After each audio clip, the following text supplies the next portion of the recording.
Hindi rin nagpahuli ang ilan nating kababayan sa pagdiriwang ng Araw ng Kalayaan kahit sila'y nasa ibang bansa. Bilang narito ang nasa Shanghai at Beijing, China. Yan ang ulat ng ating PTV stringer, Melales Moras. Sama-samang umawit ng lupang hinirang ang mga opisyal ng gobyerno at mga overseas Filipino workers sa tanggapan ng Philippine Consulate General sa Shanghai, China bilang pagdiriwang ng Araw ng Kalayaan ng Pilipinas. May kantahan, sayawan, at fashion show pa. Nasinundan din ng salo-salo. Pinangunahan ni Consul General Micah Fisher ang pagtitipon.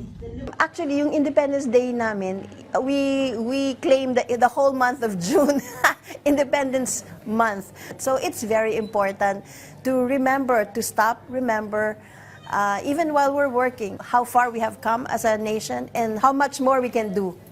Isa sa mga nakilahok sa selebrasyon, si Jensen Moreno, isang OFW at sikat na artist sa China. My talent became the key to my success, and I hope that the future generation will be inspired by whatever I did here in China.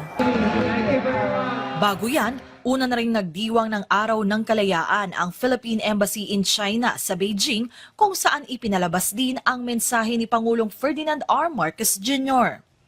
Ayon kay Philippine Ambassador to China Jaime Flor Cruz, mahalaga ang pagkakaisa at sama-samang pagsisikap ng mga Pilipino para mapanatili ang kalayaan ng Pilipinas. Ngayong Hunyo, ipinagdiriwang din ang anibersaryo ng pagkakatatag ng diplomatikong relasyon ng Pilipinas at China. Umaasa si Flor Cruz na mas bubuti pa ang samahan ng dalawang bansa, lalo pat maraming Pilipino ang makikinabang dito.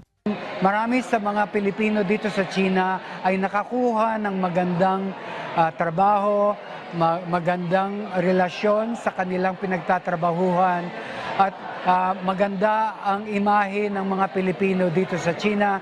Kaya ang nais ko ay ipagdiwang at iwagayway ng mga Pilipino sa China ang ating bandila. Kaugnay niyan, kamakailan lang, bumida ang iba't ibang produkto at kulturang Pinoy sa Asian Cultural Exhibition sa Beijing Foreign Studies University. Sa idinaos namang China-Philippines Youth Dialogue, masaya ring ibinahagi ng ilang Filipino at Chinese students ang pag-aaral nila ng wika ng isa't isa para mapalakas pa ang samahan ng dalawang bansa. Mula rito sa China, Melales Moras para sa Bayan.